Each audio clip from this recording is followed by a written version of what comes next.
What's up, world? My name is Joe, and I'm here with Nicole. Hi, guys. We are Scalp Logic, and we want to talk a little bit about the aftercare of S&P and our opinions on it. Really, it starts off with the pre-care. It's making sure that your skin is ready, making sure that if it's a little bit dry, we kind of correct the dryness before you actually come in. Otherwise, when you're working on the skin and you have that dryness, that does take an effect on the actual treatment. So if we can eliminate all that before you even come in, your skin is going to be a lot more receptive to the treatment. Yeah. Therefore, the results are going to be a lot better. Night and day difference. Yes. We make all of our own stuff in-house, so a lot of the times we'll make an exfoliant for the actual client to make sure that by the time that they come in, again, all that dead skin has washed away. And let's say that even after, by assessing the skin, I'm able to tell them after the exfoliant they might need a little bit of coconut oil, a little bit of something that we might make them as well. It's all on an individual basis. Yes. Right? If it's a young guy who has like super oily skin that works outside versus a retired man who has sunspots and brittle old skin, it's completely different pre-care, aftercare, and during. Yes, yes. Cool. So now on the aftercare, since we already started with the pre-care and we've already kind of dialed in the person's skin, we know more or less how it's going to react after the treatment. So we're already anticipating that and we already have it all covered.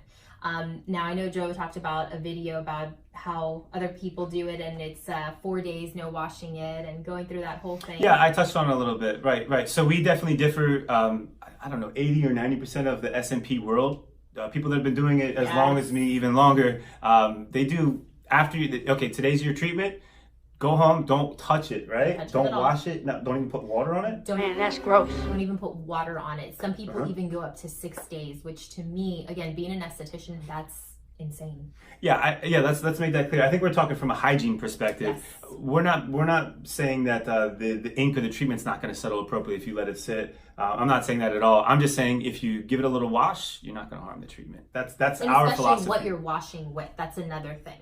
That's another thing that we really dial in to make sure that they're using shampoo that's not only organic, but something very mild that's not going to be stripping the scalp. And any type of treatment that you would do to your face or any type of your body, they're going to be, everybody's going to obviously have a different, like you could say, response after. Their skin is going to have a different response. A lot of the times it's up to the client's skin and their response. And that comes with the dry skin, the redness and irritation, exactly. How the ink retains. This is really important because you can be the best artist and know everything, but I can't manipulate somebody's immune system, all the variables involved. Another big one is the sun exposure.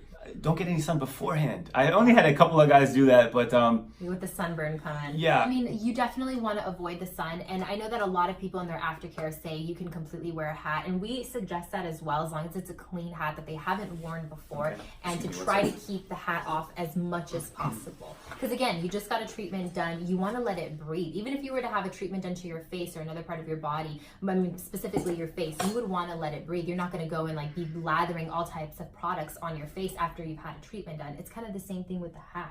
Make sure it's clean. I always suggest get a brand new hat. Don't even worry about washing it. Just get a brand new hat, and then make sure, let's say if you set it on 7 buttons, set it on 8. Make it a little looser so it doesn't fit so tight. You don't want it too constricted. And besides that, on the sun, it's really just trying to avoid it as much as possible. I mean, we all have lives to do, and getting the treatment done, it doesn't mean that you're going to completely stop your life because you've had this done. Sure. We understand that. Sure. But just, act accordingly when you're going into the sun, and just knowing that in your head, let me try to avoid it as much as possible. Another really big one I would say is their sheets, their bed sheets at night when they get into bed. And if they have sheets that they haven't washed in a while, you definitely want to keep your sheets. Come on, guys. Once a week, every Saturday, every Sunday, wash your sheets, especially if you get your S&P done. Okay, so let's talk about the ointments. As much as we can help it at Scalp Logic, we try as natural as possible. So unless I see any signs of dry skin or oily skin, I just give it a clean. I give them the shampoo that we give them, and that's it. Nothing else touches your skin. Call us or text us if you see the need, if you see fit to put anything on, but nothing touches the skin. And again, the shampoo is specifically made for them. And let's say in 2 days they see that they are experiencing a bit of dryness. At that point, they would give us a call, and then we would recommend something. Of course, there's different scales, different levels. If it's really mild, something as simple as like a coconut oil. If a little more advanced, maybe we'll get into something else. And then, if it's like extreme, typically most guys, they have a history. They have a doctor, a dermatologist we'll talk to. So let's talk about the redness and the irritation. So a lot of guys come in, never had any kind of tattooing before, and they're like, what am I going to do? How is it going to hurt? And they're afraid of, they think in their heads, and I can tell over the phone, they think I'm going to take like a jackhammer, and then they're just going to be bleeding and gushing. And they're gonna have to stay home for like a week. So again, it is a needle, and each provider uses different size needles, different pressures, and all that kind of stuff. So I can really only speak for Scalp Logic, but we typically use some of the smallest needles, I think. Smallest needles, micro level. Yeah, so it doesn't hurt very much. And also as a result, what's nice is it's not gonna cause a whole lot of irritation. You can expect a slight redness and irritation for 1 to 3 days, but the redness and irritation is very mild. Some guys, redness is gone later that night when they get home. Yes. What if you're really red for longer than a couple of days? For a week. What's going on? What are the reasons for that? So I think the obvious is inexperience of depth perception from the artist, and maybe they go too deep and pretty much just it's a very, very minor treatment, someone doing it right. So if someone goes way too deep, the red flags are pretty obvious, I think, especially if you go on the internet and compare. So some bleeding and all that kind of redness, irritation, bruising, I think that goes without saying. We've never had a client that's gone longer than 2 days of having any type of redness. But again, it's having it done correctly more than anything.